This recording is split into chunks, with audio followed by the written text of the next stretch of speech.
Okay, so thus far we've been trying to find the probability or percentile rank given a z-score, all right? But what happens if we actually know the percentile rank and we want to calculate a z-score? Well, we can actually do that on the calculator. It's pretty friendly in that regard. And we're still going to be going to one of our favorite places, which is second vars, all right? So we're going to go to second vars on this. And by the way, we need to know that we can only do that if we know that it's coming from a normal population. If they just say someone's percentile rank is the 75th percentile, we're out of luck unless we know that it's normal. Well, here they told us it's normal. A student claimed to have scored at the 99th percentile. What's the associated z-score? With this, there's not very much work we can show, all right? So there's not a whole lot of work we can show, and they're asking for the z-score. So in this case, if I'm drawing my picture, I have a mean of 0. Well, half the data is below 55. So I say, oh, they want the 99th percentile. So I'm shading, and this area is 0.99, and I'm looking for this z-score. Well, since it's a z-score, even though they didn't tell us this, we know the mean is 0 and our standard deviation is 1, because that's true for all z-scores. So here's all we're going to do. We're going to go second vars, inverse norm. All right, not norm CDF, but inverse norm. And our area, we shaded an area, so it's 0.99. That was the area that we shaded. Our mean is 0, our standard deviation is 1. And we calculate, and we end up getting a z-score of 2.32. And please take it out to 4 decimal places, even though I don't have it shown that way. So 2.3263. All right. So a student claimed to have scored at the 25th percentile. What is the associated z-score? All right, so I'm drawing my picture. Once again, it's a z-score, so we know my mean is 0. This is halfway, so we're going to be less than halfway. This area needs to be 0.25 or a quarter of the graph. And so we're looking for that z-score. Once again, second vars, inverse norm. And my area happens to be 0.25. And remember, because we are working with a z-score, the mean is 0 and the standard deviation is 1. And so I end up getting a negative 0.67. So z equals negative 0.67. And really, I need to use the picture for work, but that's really all the only work I can show. That's about, there's really not a whole lot else I can do besides that. Do remember that it's a percentile rank, so really you're going to negative infinity to that point. And if I wanted to check it out, I can go second vars normal CDF and go, okay, negative 99999 all the way up to negative 0.67, mean is 0, standard deviation of 1. And what do you know? I get about 0.25. It's within rounding, okay? Here's where we have to be really, really, really careful. It says find the upper 10%, all right? So we want the upper 10% of students associated with what z-score, all right? So I need to, for me, I find that I just need to be careful when I'm drawing the picture.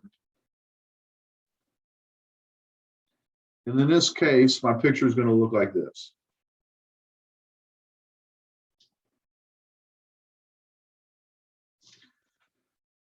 All right, and I'm looking for this value, and I want the upper 10%. Okay, well, we know the mean is 0. We're looking for a z-score, so we know our standard deviation is 1. But the calculator is a little bit crazy on this. The calculator will only work from left to right. Okay, so I need to find this area right here, which is 1 minus 0.10, which is 0.90. So the value they're looking for has to be greater than 0. Right? So second vars, inverse norm, area, this case is 0.9, mean is 0, standard deviation of 1, and I end up getting a positive 1.28. But let's take a look at this, and let's just say I had drawn it wrong. I mean, I drew it this way, but I ran it wrong. I ran it with 10%. So second vars, inverse norm, and I plugged in 10%. and I end up getting a negative z-score. Well, because this is symmetric, you should be able to say, you know what? I know I'm looking for the upper 10%. I'm just going to make that negative z-score positive. But make sure you show it this way on, this is your work shown. All right, so make sure you show this positive 1.28, even if you do accidentally do it. And if you show your work, you're going to get rid of the problem. If you show this graph, you're going to get rid of the problem of messing up the sign. Because it'd be very easy to put 10% in there and go negative and go, oh no, can't be negative, but I know it's symmetric, so I can just flip the sign, okay? What are the students associated with the lowest 10%? Well, this is better because now I don't have to worry about the sign issues. All right, but once again, we have a 0. We were looking for the lower 10% of this z-score. Our mean is 0. Our standard deviation is 1. And essentially, this is exactly the problem we just did. Second vars, inverse norm. And oops, I did inverse t, second vars, inverse norm, area 0.10, mean is 0, standard deviation 1, and there's our negative 1.28. And notice it's just because it's lower 10%. 80% of the students scored above what score? When they ask questions like this, okay, so 80% scored above. So I'm going to write 0.80, and the students, hold on for just one moment, please. I apologize for that interruption. 80% scored above. So that means I need to be above some score. My score is going to be down here. All right. So 80% is above some score. So I draw my graph.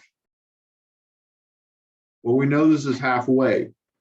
So 80%, this area right here needs to be 0.80. And notice that 80% is above some score. All right. Once again, mean is 0, standard deviation of 1. So whatever, if it says 80%, I draw an X. I really should have started off by just making my X and say 80% is above it. If it said below it, then I put it below it. Let's say when I give a direction, 80% is above it, to say it's below that way. That tells me what I'm shading. So I'm looking like this. It's like, okay, but the calculator works left to right. So keeping in mind, I should have a negative z-score because I'm below 0. That means this area that I'm interested in is 0.20 because 1 minus 0.8.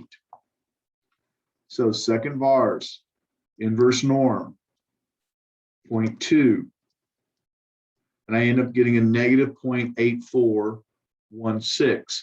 Now, had you run the 80%, second vars, inverse norm, 0.8. It's symmetric, but I have the wrong sign on it. So I need to pay attention that, oh, it has to be below 0. So I needed the negative. So my z equals negative 0.8416. All right. That type of problem is a little bit tricky for people. But if you start off 80% of the students scored above, oh, they're saying something like that. So there's my student score, and 80% are above it. It's like, oh, I'm shading down below that. Okay. All right, so hopefully that will help with that one.